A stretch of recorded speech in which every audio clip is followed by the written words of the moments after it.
E aí, pessoal, você que nos acompanha aqui no Temoscast, claro, já ouviu falar alguma coisa sobre o CEPAR, ou talvez muitas coisas, né? Mas hoje a gente vai trazer um assunto bem específico para a gente trazer com maior contundência os benefícios do uso do CEPAR. O quanto isso pode impactar na longevidade, na redução de riscos de mortalidade e outras associações dentre esses benefícios e a dor, que são coisas que talvez muita gente não sabe ou não associe num primeiro momento, mas que são fundamentais para a qualidade de vida e que vão trazer muitos benefícios. Ou seja, não é só a apneia do sono. A adesão ao CPAP, o tratamento correto da apneia do sono, vai melhorar diversos aspectos da sua vida. E por isso a gente tem a honra de receber aqui hoje, com muito carinho, muito obrigada por ter vindo, doutora Priscila. É a doutora Priscila Calil Morelhão.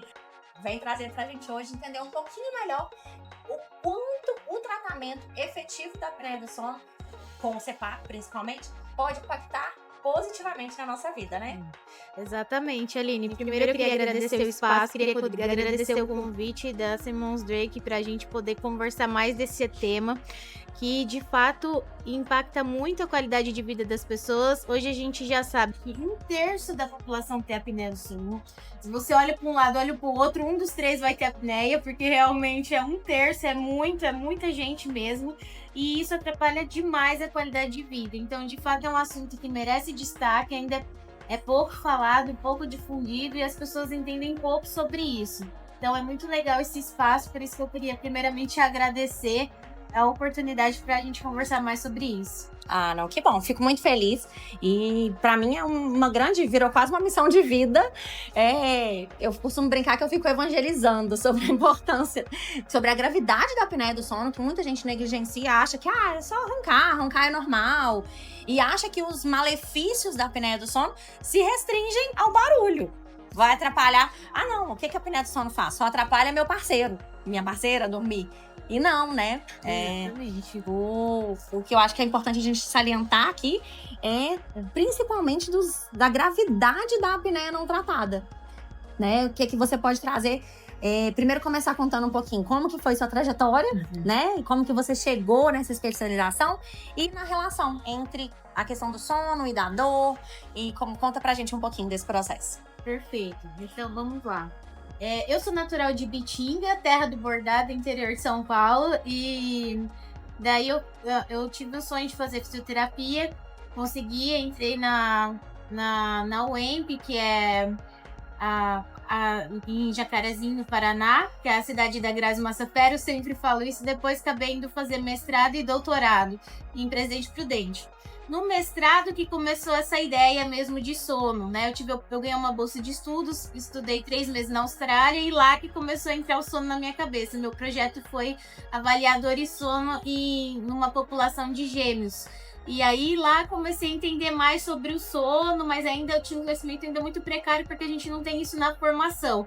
Isso não só de fisioterapeuta, mas de todas as outras profissões. Isso ainda é muito novo. Isso está começando agora. E quando eu voltei do meu mestrado, eu conversei com o meu orientador, falei, olha, eu quero entrar na linha mesmo de sono, eu gostei, me identifiquei. E ele falou, não, vamos pra frente. E aí eu fui atrás do Instituto do Sono, da doutora Mônica e do Dr. Sérgio Tufik, que são referências na área, né? Dr. Sérgio é referência mundial na área de sono, maior publicação científica que tem. E eles toparam entrar no meu projeto, me ajudaram nisso. E aí começou, terminei o doutorado, já vim fazer o pós-doutorado aqui na Escola Paulista, finalizei o pós-doc e hoje continuo como professora e pesquisadora no Instituto. E aí sempre minha linha acabou sendo dor e sono. E aí eu vi que eu tinha uma missão a mais além disso, não só trabalhar como pesquisadora, cientista na área, mas sim a começar a atender pacientes. Então, já faz um tempinho que eu estou atendendo pacientes. Hoje eu atendo pacientes na clínica Dr. Osmar Marchiotto, na clínica Marchiotto Saúde Sustentável. E é uma parceria entre cardiologista e fisioterapeuta do sono. E a gente trata os pacientes com apneia lá. Ele faz o diagnóstico, depois a gente continua o tratamento do paciente com apneia. Então, isso a minha história dentro disso. Tem muitas publicações, a gente trabalha muito na linha, né? Como trabalho como pesquisadora, então, de fato, a gente publica bastante trabalho na linha.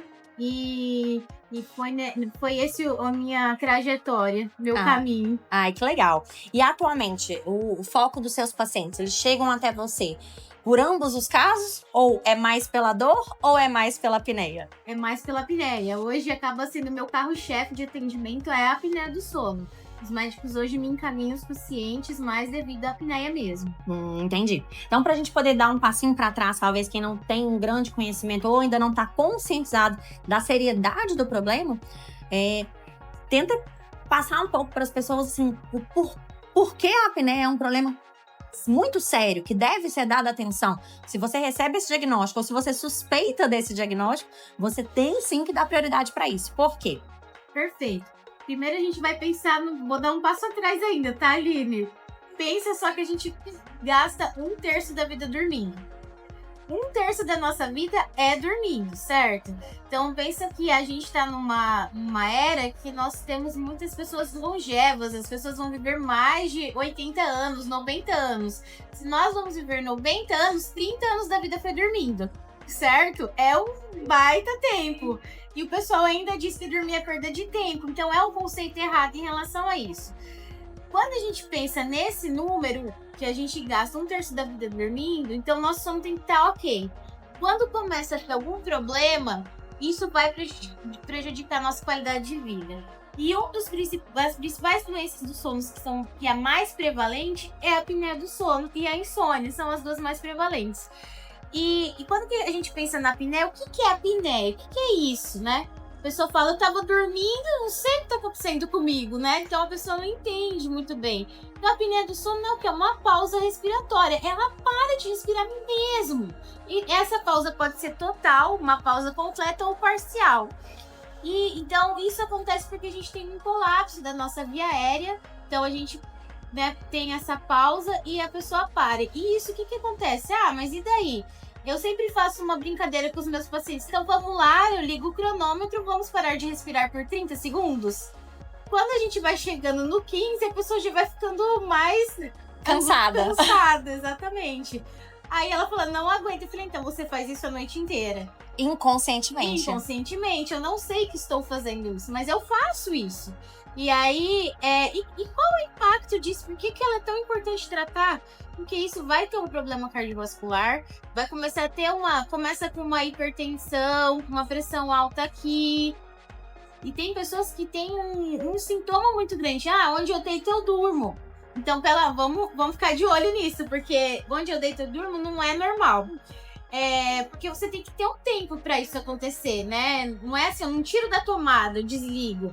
É um tempo, é um processo pro sono acontecer. E não só onde eu deito eu durmo. Tem muita gente também que relata que dorme quando não era pra dormir. Por exemplo, tô ali sentada esperando alguém ou no trabalho, às vezes, e eu tô cochilando. Exatamente. E o problema disso, Aline, você contou muito bem, é que a pessoa dorme dirigindo. E a gente tem mais de 50 mil mortes nas estradas brasileiras hoje. E a gente não olha muito pra apneia, acaba olhando mais pra lei seca, o cara é embriagado. Não que eu vou tirar o problema disso, de forma alguma, tem que continuar, tem... Sim, mas o que eu quero pontuar aqui é o seguinte, o cara embriagado, ele tá acordado, ele tem alguma reação, entendeu? O cara que dorme no volante, a cabeça dele simplesmente cai e ele vai acordar, acontecer já o acidente. Ou vai acordar aqui, ou, se Deus quiser, Jesus levou, entendeu? Então, é uma coisa muito séria, né? Eu comecei nossa conversa pensando que a gente ia falar da mortalidade por causas, entre aspas, naturais, né? Porque a apneia do sono vai te atrapalhar ali com questões cardiovasculares, neurológicas, e vai reduzir sua expectativa de vida, mas ainda tem isso, né? O risco de morte da apneia do sono por conta de um acidente que pode ser causado por ela. E não só a pessoa, como outras pessoas que não têm. Ou seja, ela pode trazer risco de morte pra quem não tem apneia. Exatamente. Inclusive. Então, assim, é um problema gravíssimo. E eu diria até que é uma questão de saúde pública mesmo. E de política pública, não só de saúde, né? Exatamente. Talvez, então, assim, a lei seca tinha que testar os motoristas pra saber se eles tinham dormido bem. Se eles estão dormindo bem. Mas você sabe, Aline, que lá no Instituto, o Dr. Sérgio, né, junto com o Dr. Marco Túlio de Mello, eles têm um trabalho em que eles fizeram uma lei de trânsito, inclusive para motoristas de nível D, né, que dirigem caminhão e ônibus, que todos deveriam fazer polissonografia e todos que tiverem de fato apneia devem ser tratados para continuar. O problema é que a gente não tem laboratório de sono que dá para tudo isso. Então foi uma lei, ela existe, mas ela não é tão em vigor de fato, entendeu? E são estudos muito recentes também, Exato. né? A questão assim, a área do sono mesmo é recente e é tudo muito novo, ainda tá, a gente tem que toda a população, toda a classe médica, toda a classe da saúde como um todo, né?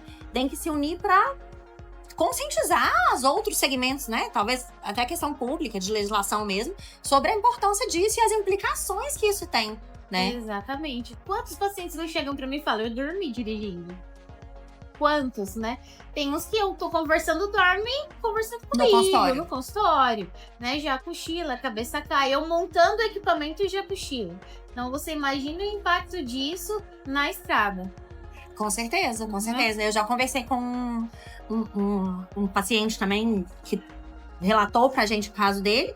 Ele falou que ele não dirigia. Ele parou de dirigir porque ele viu que ele tava propenso a causar um acidente. E depois que ele se adaptou ao CPAP, ele teve a maior felicidade do mundo de contar que ele pôde fazer uma viagem com a família dele. Ele voltou a poder fazer uma viagem, porque ele não tava podendo, ele não conseguia mais dirigir. E isso é vida.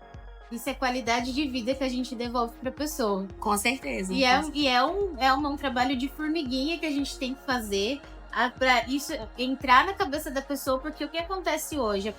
Eu tenho um paciente, inclusive, que teve o diagnóstico de apneia há 10 anos atrás e nunca tratou. Então, e teve várias consequências que você falou, vamos falar da cardiovascular. Várias, entendeu? Arritmia, teve que fazer 2 ablações, seríssimo, sabe? E depois de 10 anos que ele iniciou o tratamento. Então, olha só o tempo que isso demora para começar. E o quanto ele esperou ficar mais grave a situação. Exato. Então, exato. E você se lembra, no caso desse específico, o que foi a virada de chave para ele conseguir? Ou quem foi, né? Não, foi ótimo. Ele foi... Eu tinha acabado de entrar na clínica, né, de cardiologia, e aí o cardiologista falou, olha, é um caso grave. Falou, tá aqui, né? Aí a gente começou a conversar e ele já tinha na época, o índice de apneia e hipopneia, o que é isso, né? A soma das apneias, mas a hipopneia divide pelo tempo total de sono, dá um índice, né? Acima de 30, isso significa grave. Ele tinha 40 na época.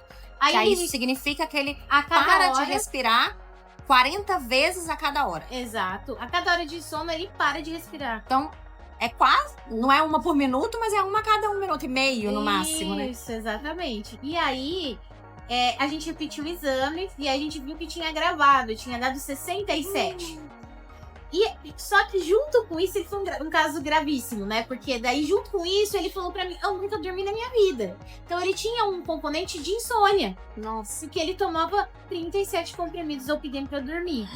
E isso se agravou também junto... Na pandemia, ele chegou a tomar 60. Então, foi um caso que foi muito legal, porque a gente trabalhou numa equipe multi. Que essa é a questão do sono, né? Então, eu, fisioterapeuta, cardiologista, e junto eu encaminhei pra psiquiatra. Então, nós 3 juntos, a gente conseguiu fazer um tratamento pra ele, que hoje... Ele consegue usar o CPAP, a gente reduziu de 60 para 0,6, a média nos últimos 30 dias. 0,6 é nada, né? Nada. 0,6 nem é considerado uma apneia, né? Não, nem é. Abaixo de 5 é normal, lembra? Sim. Então, abaixo de 5 é normal. 0,6. E ele hoje tá com o quê? Um comprimido de Zolpidem já não é uma questão mais importante de vício mesmo da questão. E nesse caso... ele dorme agora. E ele dorme. E esse caso específico é a COISA, que é a Associação da Insônia e Hipopneia. Então ele falou assim, eu tenho insônia. Eu falei, não, você não tem insônia, você tem COISA. Você tem insônia mais apneia. Toda vez que você toma um remédio pra dormir, você tem um evento que superficializa seu sono. Você não consegue dormir. Ele falou, nunca dormi na vida. Depois do segundo dia do CPAP, ele falou assim, eu nunca dormi. Fui dormir às 11 e acordei às 8. Eu nunca fiz isso na minha vida. É a primeira vez e ele me agradeceu um monte por conta disso, né? E é um processo. Ai, que legal. Eu até arrepio quando eu ouço falar. Porque assim, a gente vê o quanto a vida da pessoa se transforma e ainda tem algumas pessoas que têm resistência pra tentar ter uma vida muito melhor. Exatamente. E quando eu escuto, vou dar palestra, eu não tenho esse privilégio de dormir. Então, é um conceito muito errado que a pessoa tem. Eu falo assim, olha, tá bom, você quer dormir 3 horas? Tudo bem, mas só que você vai morrer 10 anos antes, tá bom? Você vai engordar, você vai ter problema de hipertensão, sim, você vai ter ansiedade e depressão, mas tá tudo certo. Entende que dormir não é um privilégio. Dormir é tão importante quanto a gente se alimentar e tomar água. É uma coisa, é pra saúde, é vida. Dormir é vida. E assim, às vezes eu falo, se eu sair daqui só passando a mensagem pra vocês que, de fato, dormir é prioridade, já tá bom pra mim, eu falo assim. Ah, não, com certeza. E já é um impacto muito grande, porque muita gente negligencia mesmo, né? Às vezes, por algum momento da vida, ou às vezes, igual você falou, uma pessoa que passou a vida inteira sem dar prioridade pra isso, né?